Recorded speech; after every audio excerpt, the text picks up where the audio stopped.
Hey guys, and welcome back to Pokemon Ultra Sun. It's time for the second trial of the game at Brooklet Hill. It's basically the designated trial site for the second trial. It's that and nothing more, although I guess it's a sweet fishing hole as well, and I'm guessing Lana will be here to greet us. There she is!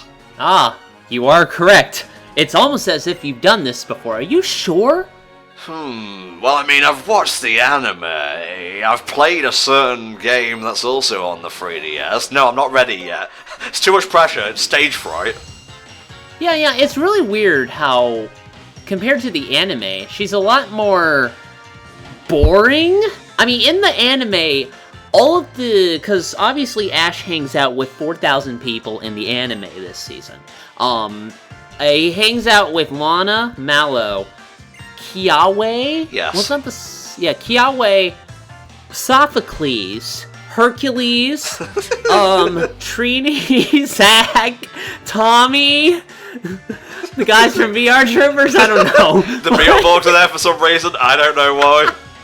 I have a legitimate point, believe it or not. Okay. Yeah. But because he hangs out with so many people in the anime, all of them are really, really fucking generic and samey. Like, I guess Kiawe is the only one with, like, some semblance of emotion, because he's, like, a hard-ass. And that's it.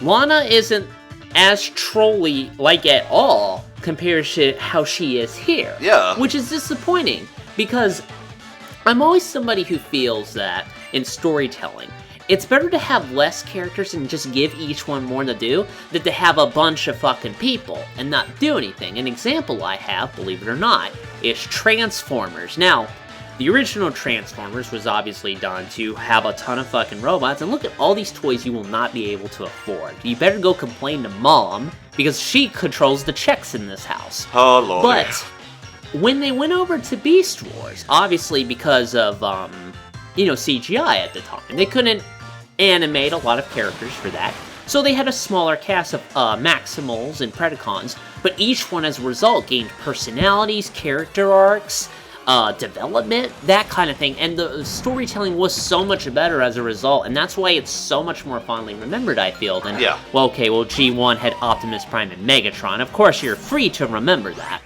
I just prefer that as a whole, though, where there's less characters, but everybody gets personalities. In the anime, since he hangs out with everyone in the entire region, I think at the same time, it's just all of them get so bland, and there's, like, no conflict whatsoever, except between Team Skull, I guess. I don't know. That's just me.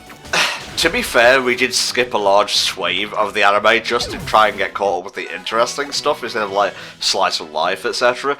But I will agree with THD here. If it was me, I would have cut out Sophocles, I would have cut out Mallow, just have it be Ash, Lily, Kiawe, and Lana, and I feel that would have been pretty cool. Wait, why would you cut out Mallow? Like, I get cutting out Sophocles, he is a useless shit. That's fine. But Mallow, why not just keep her in there? I mean, if you're gonna have Lana and Kiawe in there, you might as well do Mallow as well. Well, I'm just saying, because you complained about Lana not having a, like, sarky personality. This way you could have it, and, it would be tighter, like, in terms of writing and whatnot. And also, I just don't really care for Mallow or Sophocles, so... Well, I don't care for Sophocles either. Like, I totally agree. Please ship him off back to, Sinnoh, the region that nobody likes.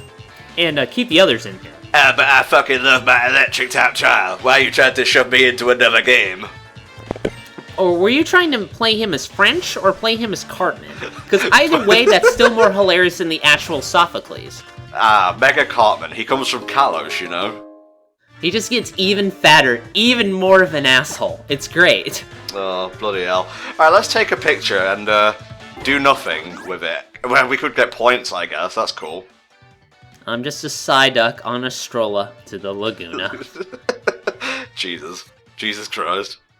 Where is he going? What's in there? Is there food? No, he's turning around. He's like, is this his walk for the day? He's like, well, I'm stuck here on this island again. Better shake my hands to the heavens and let's keep going. Fucking Team Magma. Like, ever since they came along and succeeded in their grand plan, there's barely any ocean anymore. Yeah, the apocalypse underneath them is just pretty stupid. Why is there always one fucker in these comments who's like, your photos make me hungry? Bitch, eat a burger, okay? I'm not... this comment section isn't your blog, okay? I want to see that. I want to see that comment, and then underneath it is you, and you're just like, bitch, eat a burger. 10,000 thumbs up. Everyone agrees with me, because my opinions are correct. That'd be fantastic. So yeah, you remember how this trial works, right? We've got to take out the wishy-washy, push them downstream. Pretty much, and then when you do all that, they all get together, they all get their big brothers, which are each other, and then they become massive turbo wishy-washy, and then you kill it in one hit if you have a good electric Pokemon, but the effort is appreciated. Yeah, well, I'll say nothing.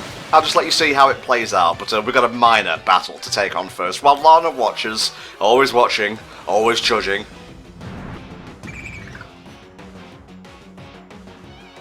God, that's some 2D ass grass in the background. That's true, yeah, I mean, like, of course we are dealing with the 3DS, but I would imagine you can play up the grass a little bit more here. Well, there's enough grass on screen right now with Echo Knight here, so I guess it's fine. That's weird, like, we're living grass. We're like, part plant, part mammal. I don't know, are birds classed as mammals? Please, let me know, because they lay eggs. It's not like a live birth or anything. Are birds classified as mammals? These are the questions we have to ask ourselves when our minds go on these tangents. Okay, I'm looking it up on Google. Are birds mammals? The 5 most well-known classes of vertebrates, animals with backbones even, are mammals, birds, fish, reptiles, amphibians. So I guess not. There you go. A cunning plan. Retreat to another place and stay there. He'll never figure out that ruse. Excellent. This is why I am a totem Pokemon, after all. Alright, well, I'm coming for you, wishy-washy. Say your prayers. Fish don't have gods, don't lie. Jeez, what a morbid thing to say. Alright, we've been through this before, so I'm ready for the giant thing to come out and assault us. Yeah, I'm sure it'll be inevitable and annoying. What the fuck is that? This match will get red hot! It's on! Yep, they changed the totem Pokemon. It's now an Araquanid, I believe it's called. I actually really like that, because Totem Wishy-Washy didn't really have as much of a punch to me, but this is a cool surprise. Like, I actually did not expect this at all, so I like it a lot. Okay, it's pronounced Araquanid. I always get that wrong. I apologize. This fight took me about 5 tries, because not only is this thing super tough, like he's built like a brick shithouse, but he moves at the speed of light as well. And you think, maybe I could just counter it with, like, my grass type, Ow. Nope, he has Aurora Beam as well, which is an ice type attack. Oh, yeah, that's hard. I guess they really do want you to kind of focus on getting, like, an electric with good special attack to kind of nuke it. And, like, using Roto powers and, like, buffs via X attack or X defense, etc. Here's another thing, by the way. You see it's got Dupider as its ally Pokemon, right? Mm-hmm. It can also call in a Masquerain. Oh yeah, it's pulling that shit again as well? Oh yeah, and that thing casts Tailwind, which will speed them up exponentially. Man, you weren't kidding when you were saying that they really upped the difficulty on this one. I'm kind of glad I did quit, because I'm like, whoa, this is too hard. I got things to do, like bills and, chores and all that. Yeah, oh Jesus. Imagine running away from a Pokemon battle, because you need to, like, do the laundry or something. That's kind of a lame excuse, so they'll just kind of make fun of you afterwards when you think about it. Pro tip, if you have the sharp, like, beak or claw handy, I would recommend giving it to your grass starter, because it will buff its flying type attacks, and then you can stack that with, like, a Roto boost or an X attack, just to really, like, put the hurt on Araquanid over here.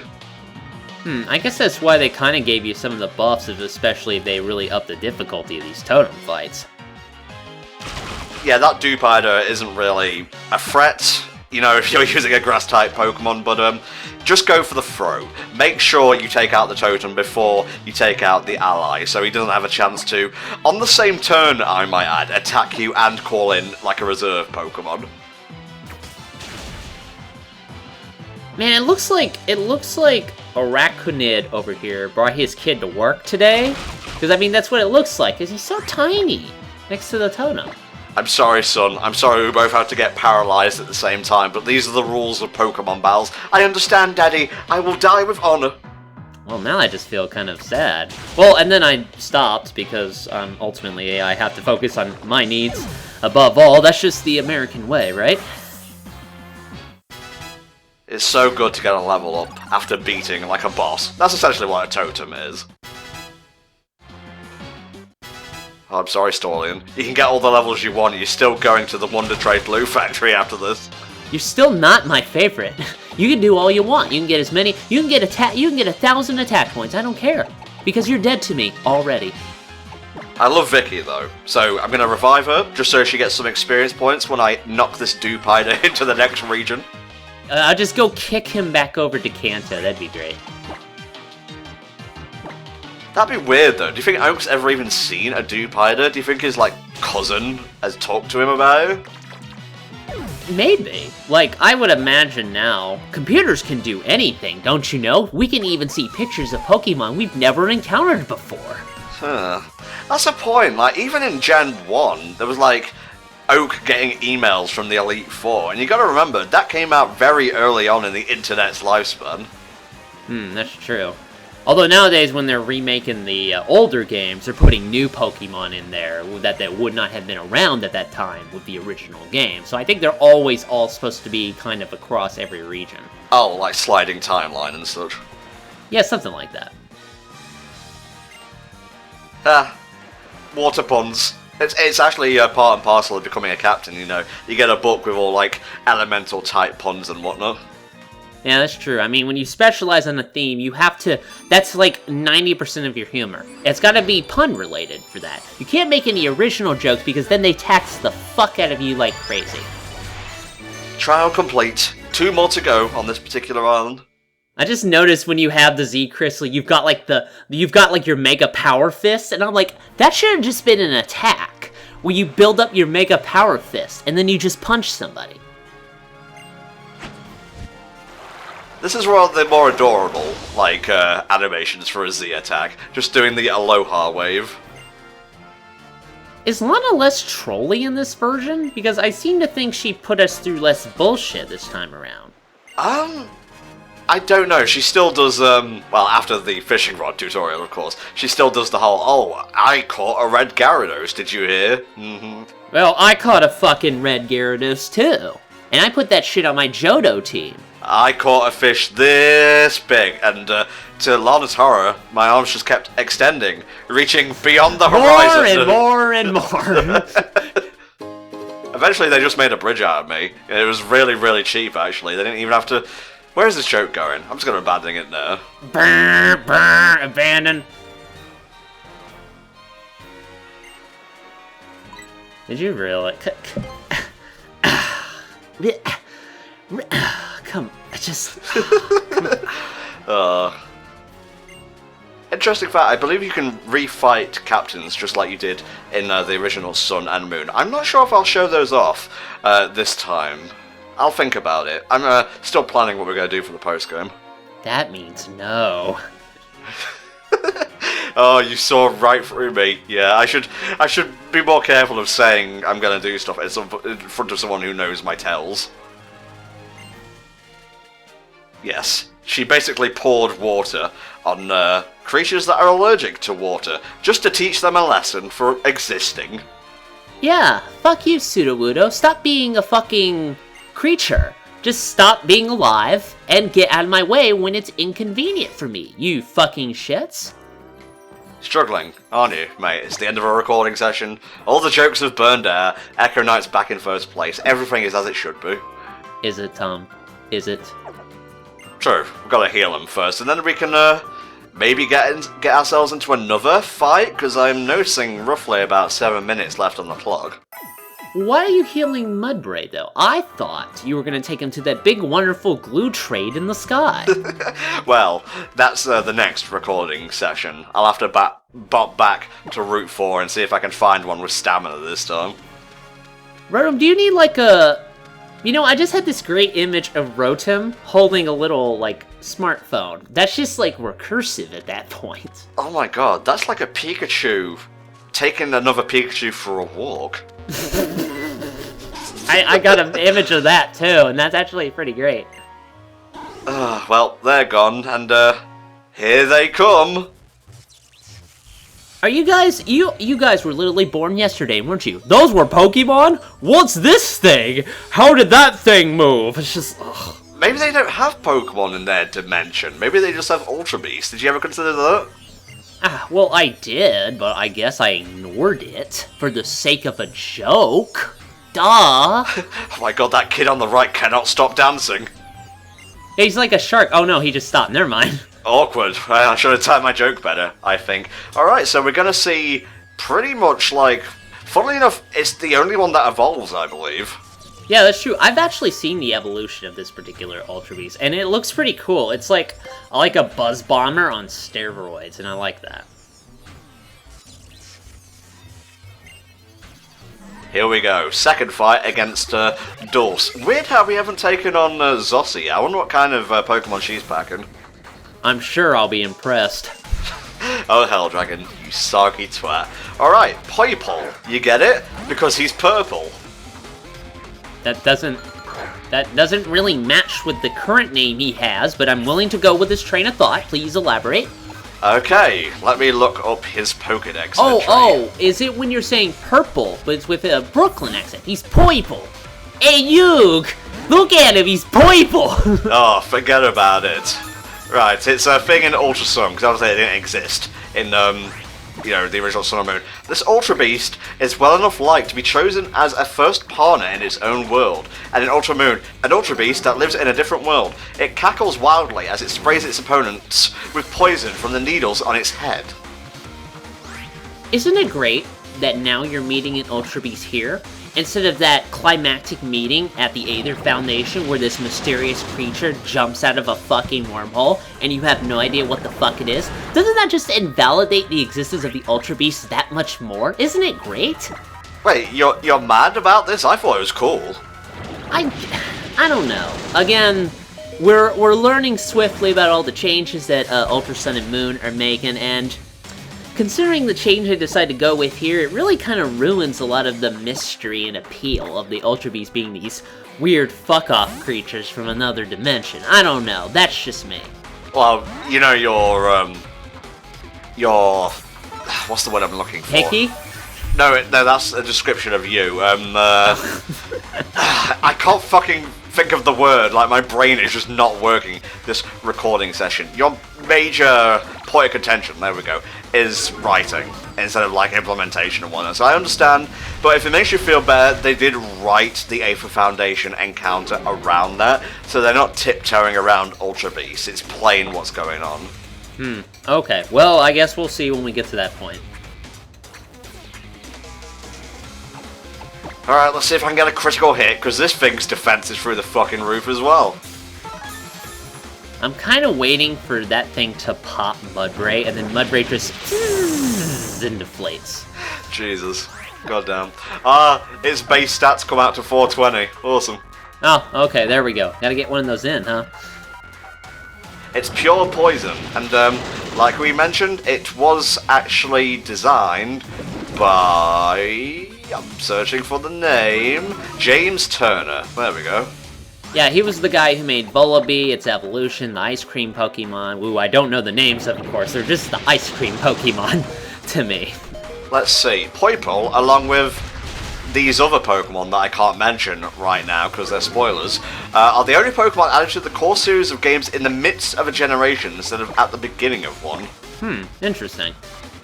It also has Poipole, that is, the lowest base stat total of all the Ultra Beasts. I guess that's why they decided to use it at this point. Yeah, and of course given an evolution. Which really, when you think about it, that just makes them just Pokemon anyway. Again, kind of ruins some of the mystery and appeal, but that's just me. Well, Ultra Beasts are just Pokemon from another dimension. It's like cryptids in our world. Like fucking, I don't know. Let me look up some well-known cryptids and see if you recognize the names of them. Oh my god, not Beast Boost. I really shouldn't have allowed one of my Pokemon to faint. Let's see. What is a cryptid? Sasquatch. Well, it's more like a monster, like the Loch Ness monster or Bigfoot. Like Sasquatch. Sasquatch is a monster. Jesus. British big cats. That's not a cryptid. That's not like a fucking ultra beast. That's just a big cat. Why are we so scared of big pussies? They don't make a lick of sense. I know. It's just I hate them when they're so big and untamable. Oh Jesus! Feel like getting lost in one. Anyway, that was our first encounter with an ultra beast in Ultra Sun. How do you feel, Hell Dragon? Yeah, I already said it. I'm not happy. Not at all. You should reuse commentary. Use it and use it and use it, and until people like learn to call you out for your mistakes, and then you can claim you're being harassed. That's how it works. Ah, yes. You truly have mastered the ways of the YouTube. Here is your crown. God, I'm awful. Yes, go back and do your homework as to why you lost this Pokemon battle, you fucking nerd! He just goes into Google. Why was I defeated? First article is Wikipedia, you suck, or something like that. I'm gonna type this in. Why was I defeated? I spelt that wrong. Let's see. Why was the Equal Rights Amendment defeated? Oh. That makes sense. Oh my! Obviously, the third option is Stephen King's It's ending explained by Den of Geek. Why was it defeated? I get it. There we go. See, that totally matches. Oh, I'm kind of burnt out now, guys, if you can't tell. End of the recording session, end of the week. But we hope you've enjoyed this batch of Pokemon Ultra Sun parts. Patrons, you can get to the next set pretty soon, actually. Remember, $5 and up, you can get parts when they're done, not when they're scheduled. Thank you so much for your support thus far. Thank you so much for watching this part of Pokemon Ultra Sun. We'll see you next time when, I believe we're heading to the Battle Royale Dome or whatever it was called. That should be interesting. See you next time, guys. Goodbye.